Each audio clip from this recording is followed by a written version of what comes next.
In the case of good books, the point is not to see how many of them you can get through, but rather how many can get through to you. Mortimer J. Adler. You're listening to Writing Roots, brought to you by Aspen House Publishing. Welcome to Writing Roots. I'm Lee Hole. And I'm Lee Esses. And your book is completed, you finished plotting it, you have a great world built, you have fantastic, interesting characters, you have the series plotted out. What do I do next? Publish! Yay! There's so much that goes into publishing, but the most important part is branding. So, couple of relevant episodes before we get into this one.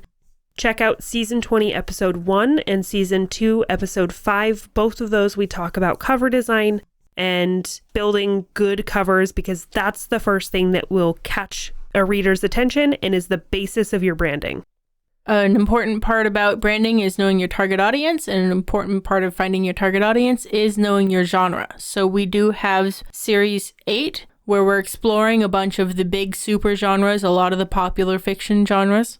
And Season 17, Episode 4 might be a good place to start, and that's our frequently asked question, how do I determine what my genre is? You can also check out Season 12. We did an entire series on marketing, and we will also have another one coming up on that in February. A lot of that stuff we're covering in today's workbook, which is about branding your book and publishing your book. So the first key element to branding your book is the cover. It's really important to have a captivating image. So we have a section in there that talks about the 60-30-10 rule, where you can fill in which colors fill that and make sure that you know what you're going to convey in that cover image. And under the cover section, we also have a spot for the cover image. So if there's a signature weapon that's used in this book, that's brought up as the signature image for that book.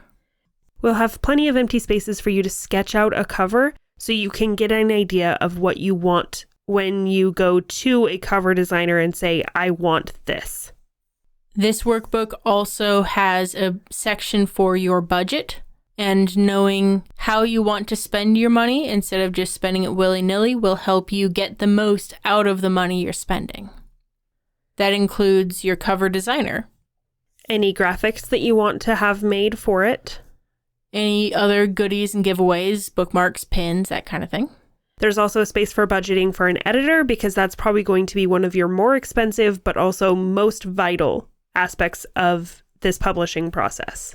I don't need an editor. I know how to speak English. I'm gonna stab you. Bring it.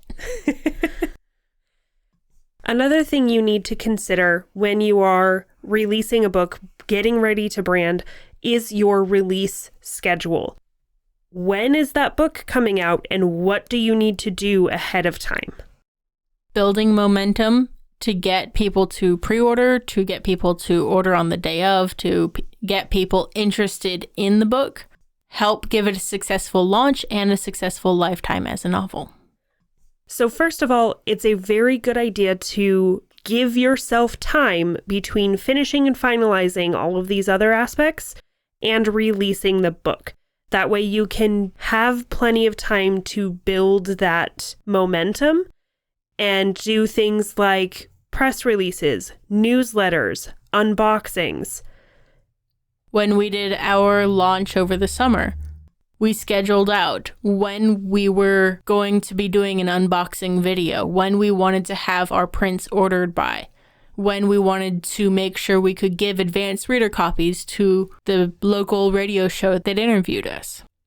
So we have a place for you to schedule out all of these aspects of the publishing, releasing process.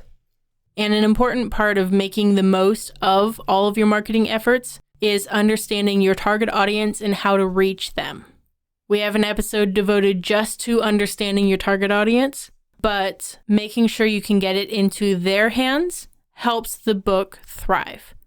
How do we do that? With your content, with your keywords, with understanding your genre, the age group and gender and interest group of your target audience, and then name local groups that fit into your target audience. So My CIA spy novel has a lot of fancy gun work in it, so I'm going to talk to all the CCW, the NRA groups in town, and make sure they're aware that this book is coming out. Once the book is out, you're not done yet. You still have marketing and branding to work on. Couple of things that you need to schedule out: a live reading, a launch party. When are your books actually coming in? Working on getting it into local bookstores and libraries, getting it onto digital storefronts. Getting all of that additional marketing material into the right hands means making sure you have it for when you go to the Comic-Con to talk about your Gamer Geek. On top of branding for individual books, it's a really good idea to make sure you are marketing and branding the entire series as a whole. We talked last episode about plotting the series and maybe a little bit about some branding information as you're brainstorming the series. This book is for scheduling that series. So the last Tuesday in October for the last 20 some odd years, a Jack Reacher book has been released. There is a schedule to it, and they know which book is releasing when. So the most important part of your series branding is, of course, your series name. The second most important part is the imagery, your cover design. What elements are similar to the other books and what's different? And let me emphasize, it needs to be different. I have seen too many self-published authors where the only difference is that there's now a number 2, and it doesn't work. It's too similar. They don't feel like different books. If I'm standing in Barnes & Noble, I want to know that those two are different books, but they're also part of the same series. One really good example of this is the Darker Shade of Magic series by V.E. Schwab. You have the same art style, the same colors, but a different color balance across every single one and a different image. So it's clear that it's the same, but not the same book. Another thing to think about when planning your entire series release is knowing when you're going to use those freebie days if you're publishing through Amazon.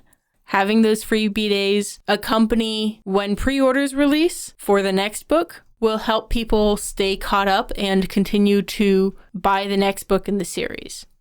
As you're getting ready to release those next books, you need to have some author copies that you can set aside for interviews and prizes, things to give out so you can build that anticipation and desire for the second book or the third book, however it releases out.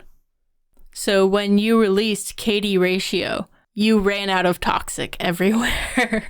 I did. And of course, going with those radio interviews and these other giveaways with signings is, of course, your social media contests. Giving away digital versions of the books as well as physical will help you work with other authors. They can promote your book if you promise to promote them to your audience when their next book comes out. This is a great marketing tool to help authors help authors. And the final thing that we include in this book is a publishing calendar where you can fill in the dates and put down when you need to have your cover design done, when you're going to get the online imagery and promotion done, when you need to have your promotional items ordered, and when you need to finalize your budget. Set that date for that launch party and the budget for that one. Getting your invitations out and all of your other promotional material, start getting your imagery in the hands of your target audience. It's also really important to schedule out your social media campaigns. Do some research, get into the algorithms so that you know how to best optimize the social media campaigns on a schedule. And scheduling those out is also a great way to minimize your own workload. Spend 4 hours finding quotes, designing little promotional graphics with each of these quotes and a relevant picture, and then you release one every other day for the week leading up to the release of the book. get those teasers rolling and constantly on the tip of the tongues of your target audience. In his calendars, you can also put in things like interviews with local media and when you're going to send out those press releases. And when you're going to get those advanced reader copies into the hands of those advanced readers so you can get those reviews. Start using those reviews prior to the book even releasing. That was a very brief explanation of the process of branding, marketing. Like I said, we have a series on it before. We're going to have another series on it soon.